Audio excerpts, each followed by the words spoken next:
As someone who ended up buying Helldivers 2 at launch and then refunding it shortly after because I just didn't get it, it might seem strange that I'm suddenly doing a review of the game and that I'm also going to be talking about the game quite positively. I think a lot of it has to do with my own opinion changing over the year of the games that I enjoy, but also just a lot of nuance and mechanics that I didn't know were in Helldivers 2 in the first place. Most people already know what this game is, and most people are already sold on it, but I'm still gonna make my review a year late anyway. At the very least in this review, we can talk about the third new enemy faction. But let's start at the beginning. What is Helldivers? Well, it's essentially a PvE-focused extraction shooter. You're thrown into a map where you have the option of completing a whole bunch of different little side objectives, exploring for some optional loot, but your ultimate goal is to complete the main objective and then call for extraction and get out alive. If you're playing alone and you die, you'll basically respawn with limited lives, but if you're in co-op, you won't respawn until one of your partners ends up summoning you back into the battle.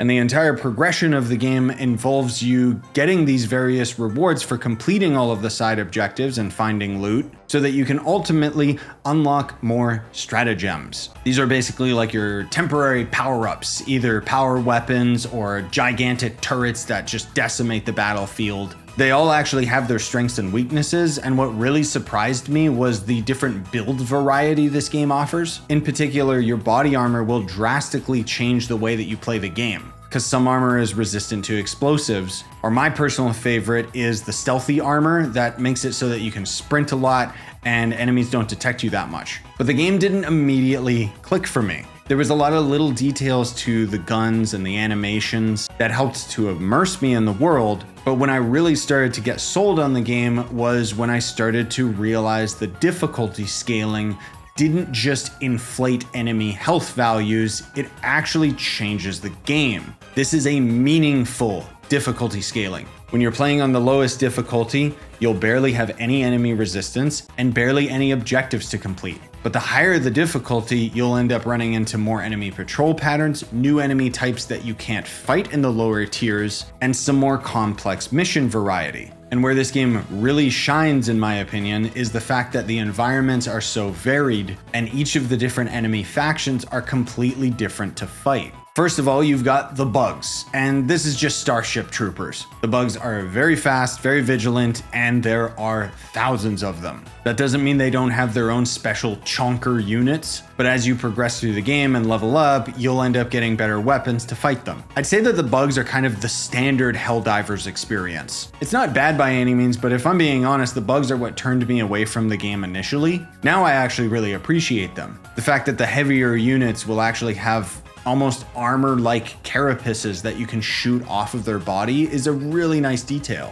Then we got the robots. The robots suck. I have the least experience with the robots, but I actually find them to be a lot of fun to fight. Because they're robots, you can shoot them in the head and sometimes they'll just keep coming. Also, because they're living Terminators, they will destroy you if they get in melee range. And whereas the bugs might be a little bit more cautious, kind of try to surround you, the robots don't care.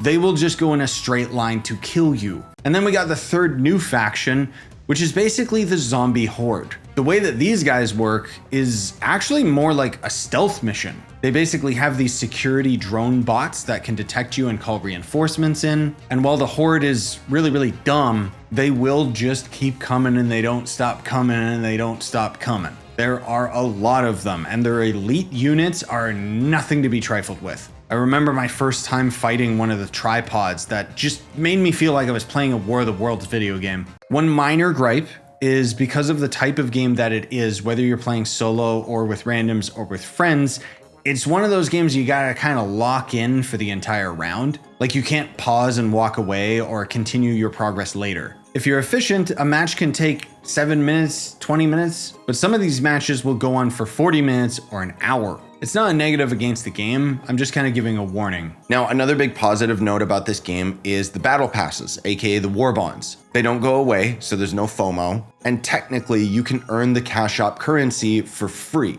This means that so long as you put the grind time in, you can unlock all of the battle passes and all of the content. But the problem is that as they've added more and more war bonds to the game, they haven't really adjusted the amount of the currency that you earn free to play. So whereas an old school player would have been able to take their time unlocking everything as it's added into the game, for a new player like myself, it's just impossible. And unfortunately, weapons and key items to your loadout are locked behind these passes. As to whether or not I would recommend Helldivers, yes, 100% I would. It's fun with friends, fun with randoms, and fun playing solo just to challenge yourself. And more recently, we ended up having a collab with Killzone, but it gets me excited for future collabs, like a Warhammer 40k collab where we're playing as the Imperium, or a Star Wars collab where we're the Empire. It'll probably never happen, but it would be awesome to have a collab with a franchise that isn't dead.